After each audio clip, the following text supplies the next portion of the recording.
Hello, and welcome back to another episode of Criminal Justice Corner.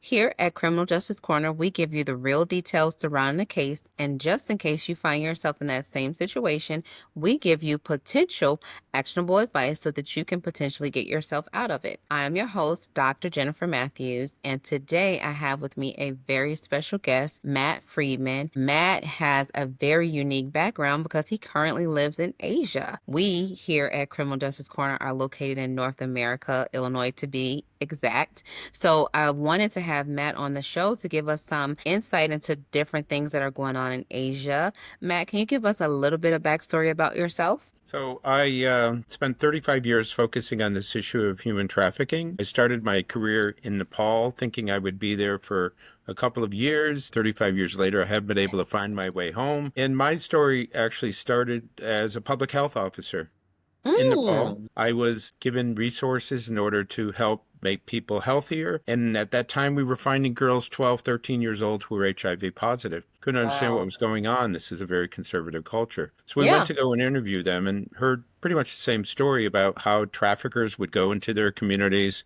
flash a bunch of money around, say they're looking for a wife, find a girl 12, 13 years old, befriend her, go to the family and say, I'd like to marry your daughter. They're thinking, wow, he's rich, he's handsome, going to take care of our daughter, going to take care of us. In that part of the world, marrying at that age is quite, ordinary. Right. After the wedding ceremony, they'd say, well, I'm going to take your daughter to the capital, Kathmandu, but don't worry, I'll be back in 3 months. But that isn't what's going to happen.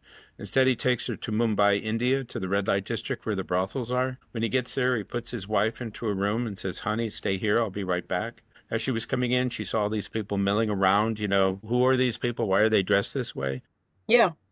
He says, fine, don't worry about it. I'll be right back. He goes to the Okay. madam, gets the $500 for having sold her to the brothel.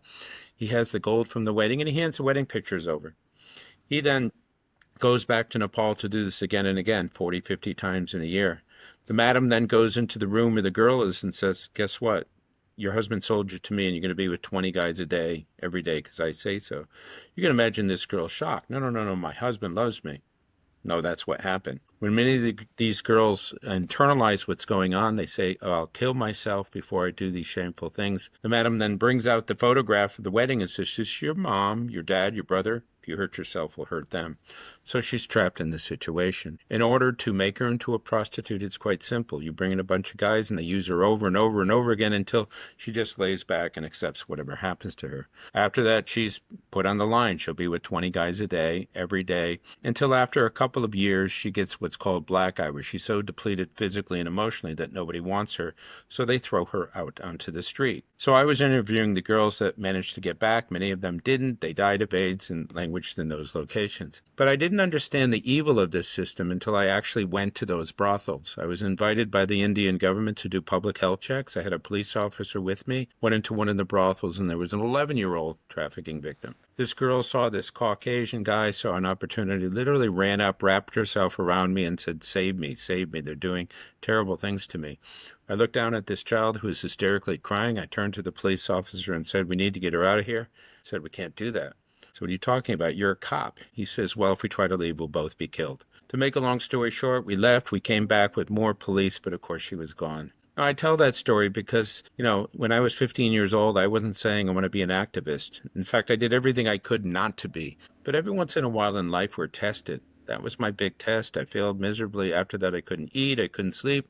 And I did what a lot of activists eventually do is, surrender to the fact that now that I know about this is what I'm going to do with my life. And 35 years later, here I am talking to you. So during that time, I spent 8 years in Nepal, 5 years in Bangladesh, 10 years in Thailand, and the rest of the time in Hong Kong, and pretty much dedicated much of my career to trying to figure out how to address this situation that happens to 50 million people around the world. That was a lot, to say the least. So, as an activist, are you actively rescuing girls from the brothels? What are you doing? Well, years ago, when I was working for USAID, I was a donor. So I was identifying the organizations that we would give money to. I did that for 17 years. So I would participate in some of the raids and the rescues. But, the thing about human trafficking is it's not just sex trafficking. There's a lot of forced labor. So globally, there's 50 million people in what's called human trafficking or modern slavery. slavery. Out of Okay. that, about 23 million would be people who are in forced marriages, where they marry into a family for the purpose of basically being a slave within the family.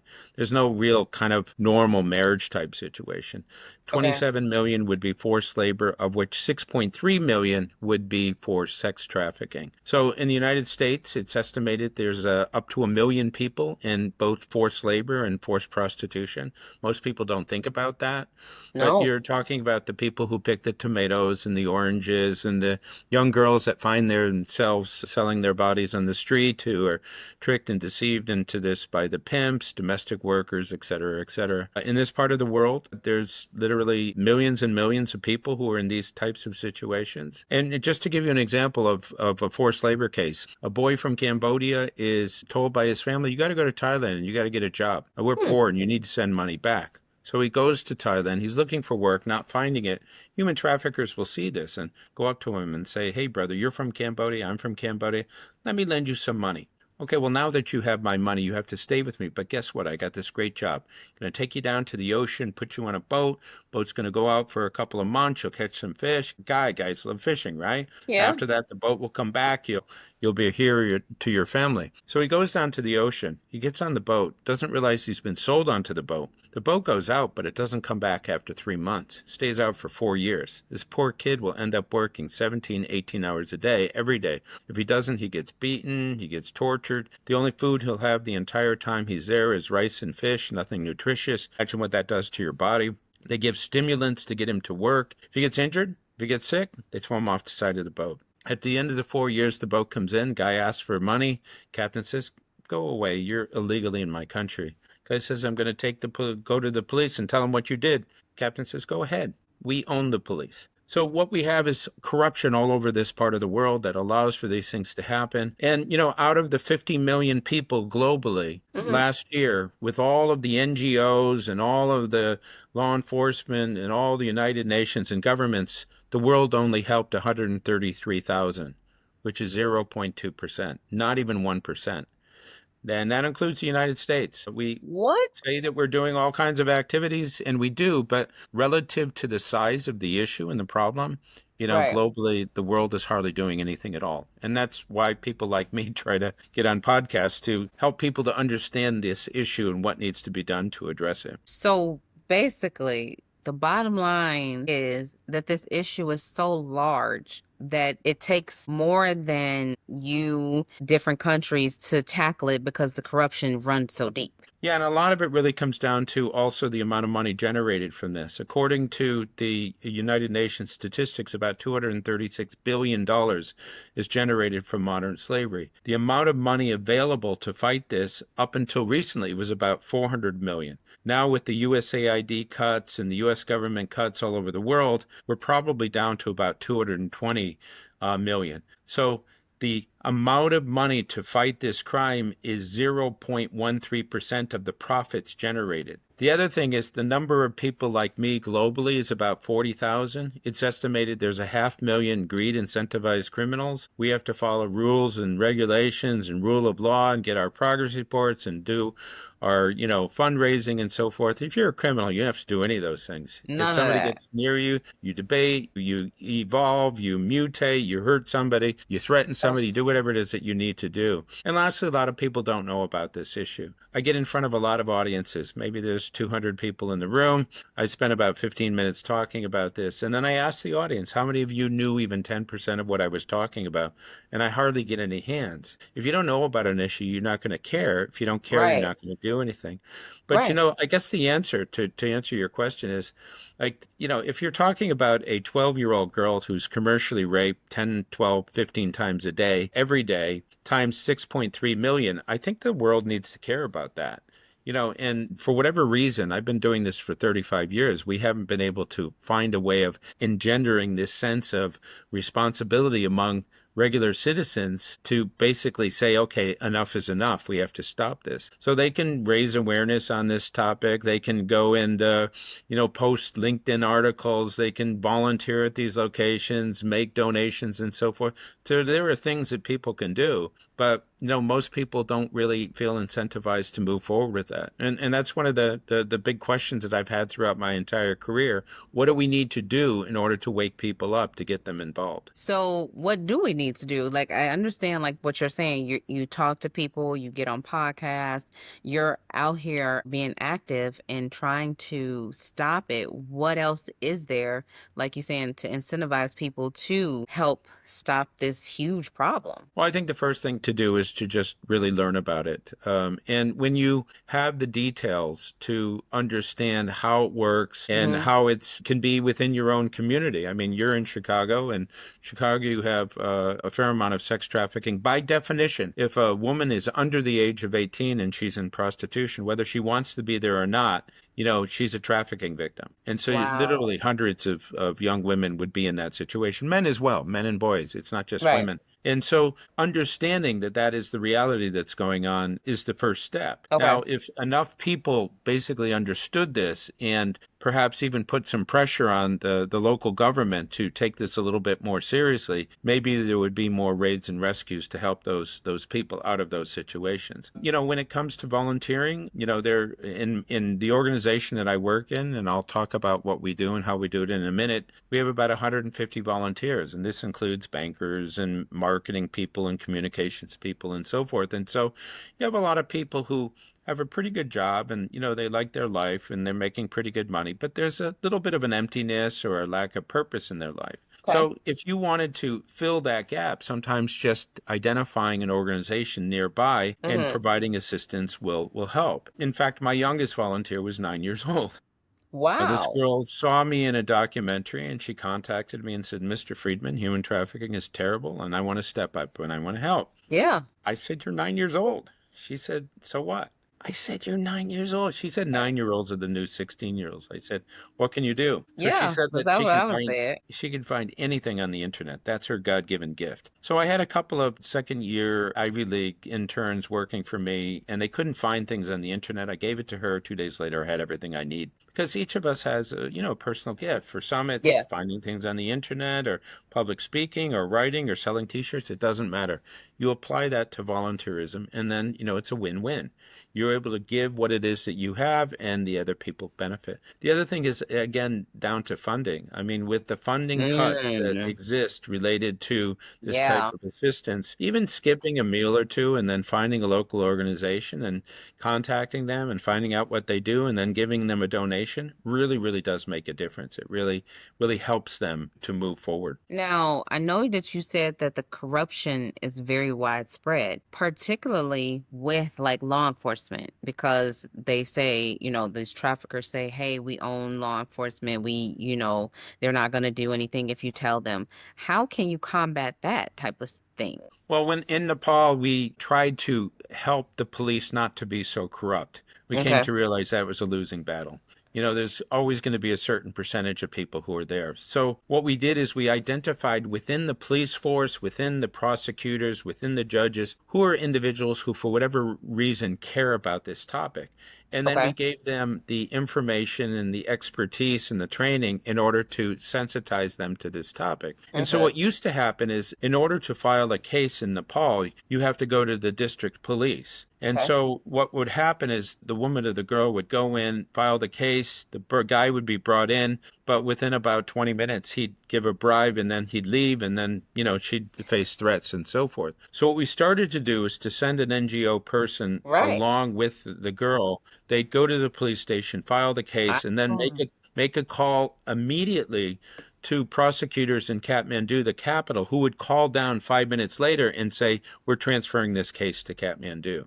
And so as a result of identifying the good apples within the system in order to facilitate the process, we went from only a couple of cases that were prosecuted that didn't result in convictions to, a couple hundred convictions because we used the best of what the system had to offer. I think that's amazing because especially if the victims are able to get free and they're willing to tell their story, because we both know that that doesn't always happen. If they're willing to tell their story and they're not believed, if their accuser is right back on the street, then the next person is not going to want to tell their story. So I think that's amazing that you guys were able to find a remedy for that. And that's what I wanted to talk about and bring to the light, that there are ways that you can combat this corruption in whatever level of government there might be. So I think that's super awesome. Now tell us about your organization and what you guys particularly do. Okay, so much of my early career was focused on working with governments or working with the NGOs and helping them to go after the bad guys and to, prosecute cases and do prevention work and everything else. But to a certain extent, I got a little bit frustrated. And the reason for that is that the urgency to address this issue just wasn't there. So Okay. when you work with donors of the United Nations, they get around to things, but it takes forever. But the private sector, if you work with them, they feel a sense of urgency, because if their business has any association with something like modern slavery or human trafficking, it can have a devastating impact on their brand. And so we have an organization called the Mekong Club that works with the private sector in a positive, supportive way. So we work with the largest banks in the world, the largest manufacturers, retailers in the hospitality sector, and we help them to understand that within their supply chains, there's the possibility that there could be human trafficking. So Okay. we work with them to identify where this is, and then we fix these things. Now, for example, in the banking sector, $236 billion is generated by bad guys, which is dirty money. If any of that money gets into a bank, it's money laundering and the banks get fined. There was one bank in Australia that was fined 1.3 billion Australian dollars because they allowed for online sexual exploitation of children. So we work with them to identify the criminal transactions that could be associated with the banks so they could shut that down. Retailers and manufacturers, they have supply chains. There could be sweatshops within their supply Wow. chains at different levels. We help Okay. them to look at their entire supply chain, identify if those sweatshops exist, and then we help them to shut them down or fix them if that's manageable. And lastly, in the hospitality sector, you have the potential for sex trafficking, where girls are used in hotels, and so we train hotels on what to do in order to address a case where, let's say, a girl comes in with a guy, she doesn't have any luggage, she looks nervous, the guy's Mm. basically controlling her, they bring her to the room, they keep asking for towels, they won't let anyone clean the room, there's men going in and out of the room, etc., etc. And so we would then develop a protocol with them to allow them to determine, what are the procedures for going to law enforcement and so forth. So by working with the private sector, they are incentivized to fix anything that they find immediately. Mm-hmm. Now, you'll never hear about it because they'll never talk about these things. But, as a person who works with these different types of companies, the private sector does more to address human trafficking than a lot of the NGOs can, simply because they're a lot closer to the action. That is amazing. So you guys like go out to these different locations on a regular basis. How often do you do this type of work? Well, I mean, we have an association model. So the companies basically come together on a quarterly basis and we debate and discuss and identify what needs to happen. Based on that, we develop tools or apps or trainings or whatever it is that Ooh. they need. In addition to that, we do a survey or a baseline assessment to determine the extent to which they have systems and procedures in place. And if they don't have things in place, then we give them the training consultation to basically help that to happen. So there's a lot of private companies. People don't realize it. Let's say it's a large manufacturing company. They have NGO type people within those companies that look at the audit results, that do everything they can within sustainability to ensure that the company is on the right side of the fence. Right. Because most companies, no, companies don't wake up and say, well, we're going to get profits by using, exploited labor. It's a huge business risk for them. So they may have an extensive supply chain for which they don't know what's happening at the lower end of this. And so once they kind of shine a light on that, if they find issues and problems, they'll fix it. So as an activist, if I have a choice between working with groups that are incentivized to immediately address this versus groups that really will take their time and do it over time, I really want to basically work with individuals that are going to move in that direction. I mean, I'll just tell you a story, about my experiences in Nepal. So years ago, when I was still in Nepal, I desperately wanted to do something to address this issue. Yeah. So I decided I was going to write a book. And as part of that book process, I went from shelter to shelter to interview the girls. And I went to one shelter and there was a girl named Gita. And every Mm, time I, approached her for her story, she said, no, no, no, I don't want to give it.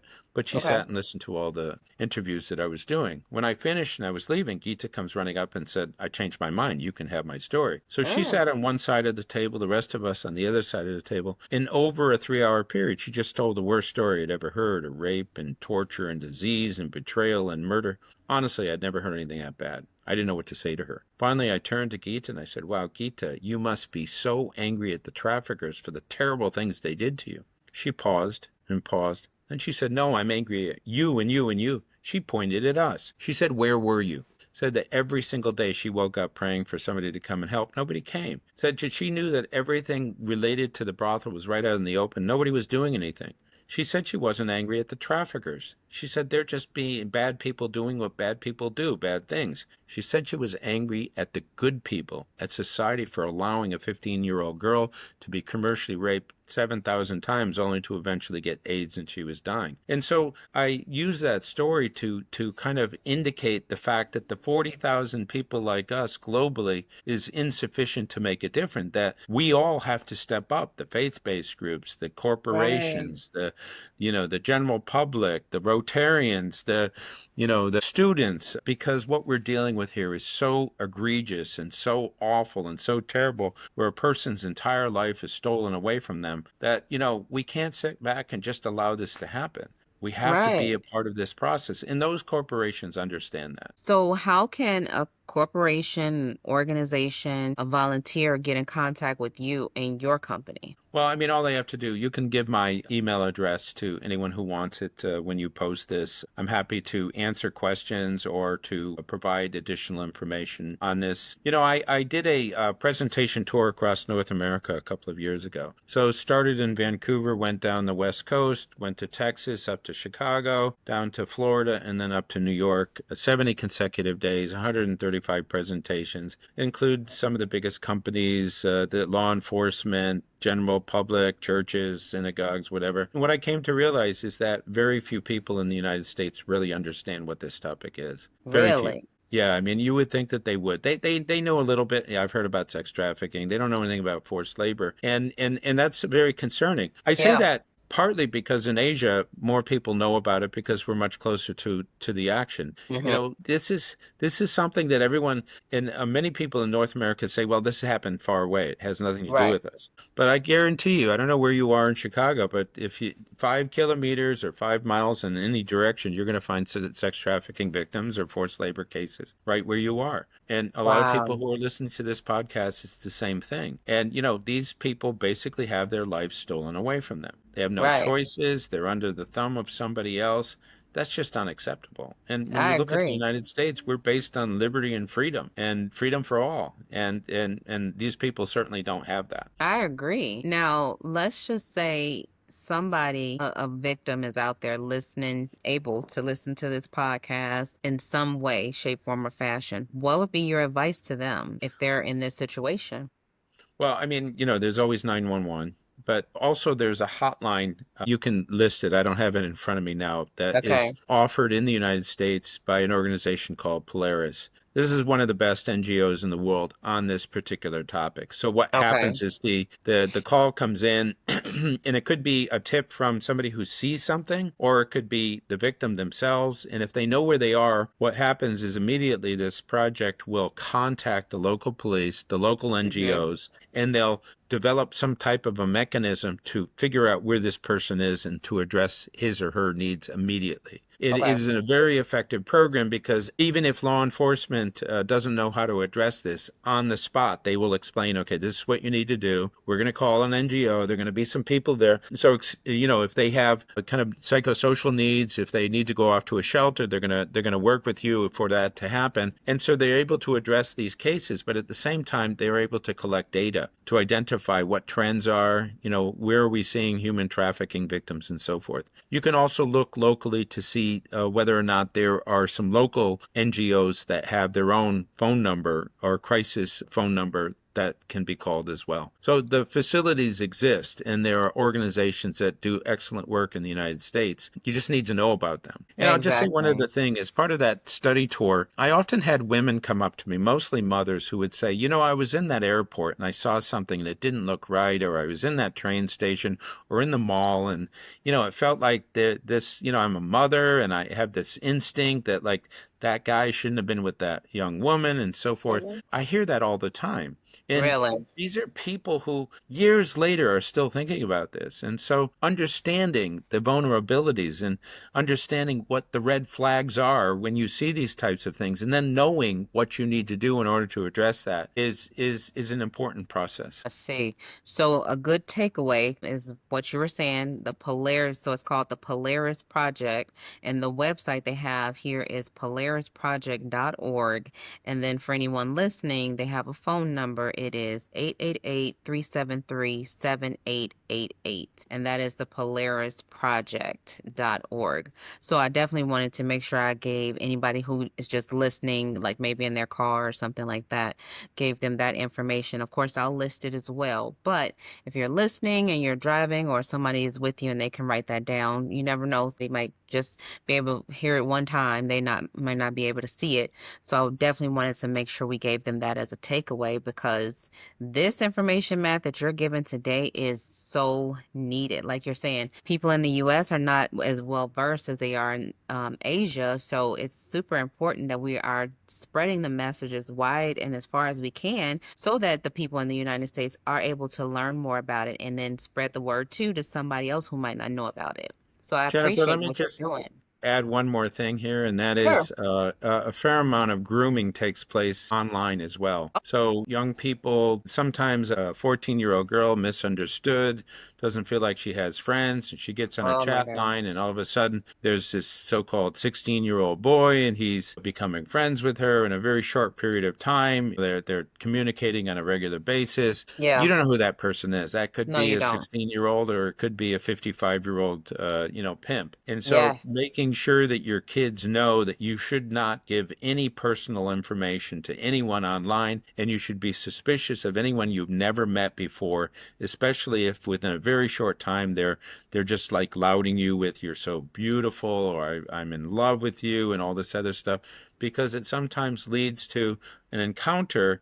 And Yes. here in China, what we see, and we see this in the United States, a 16-year-old boy will be brought in. He's not actually the Uh, person who's a been decoy, communicating kind with of. them. But, then they go on a date and he gives her Coke in the park. And then she wakes up in a motel room naked with compromising photographs and an extortion. Yeah. We're going to show this to your social media, to your school, and unless you basically sell your body when we say so, that's what's going to happen. And in this Yeah. part of the world, the loss of face associated with that would result in them doing anything and everything they could for that never to happen. And so Right. similar things happen in the United States. So it's really important that the conversation take place, that, don't provide any information to people online ever. And don't be sharing all kinds of photos and various other things. It's just, they can be altered now with AI. That Yes. you can put your head on a naked body or It's so all true. kinds of compromising things, and they can extort that information to get either money or to force you to do something against your will. AI is so advanced. They can even do your voice now. It's Exactly. crazy. It's Exactly. crazy. So you are so right, and I appreciate you sharing that information with our listeners, because this is the type of things that they need to know, because guess what? Some parents might not know, they might not watch the news, they might not be up on the latest on the internet. So this is the type of stuff that they need to know so that they can teach their children, even though they might not want to hear it. If they hear it at least one time from their parents, maybe they'll be more keen and be like, hey, maybe I shouldn't do this. This is a bad idea. So I really Absolutely. appreciate that, Matt. And Yeah. I applaud you and your organization for the work that you're doing, because this type of stuff is needed. Like you're saying, we can't just look away and pretend that it's not happening. It is happening, and we have to, as good people, we have to do more. So thank you for Absolutely. that, Matt. And thank you for being my special guest today. And I will definitely share your sorry, not your website, your email address with the listening audience so that they can get in contact with you, because I'm sure there's other people out there that want to volunteer, who want to get involved, because this is a worthy cause and we have to do it. We have to do more. We have to help others because it's the right thing to do, not because we want to, because it's the right thing to do. Yes. Well, thank you very much for being such a gracious host. And let's just try to continue to get the word out to people that there are criminals out there doing bad things, and we have to protect ourselves from that. Absolutely. And I want to thank the audience for listening. If you have not already done so, please like, subscribe, and share. And we will see you on the next episode of Criminal Justice Corner. Thank you.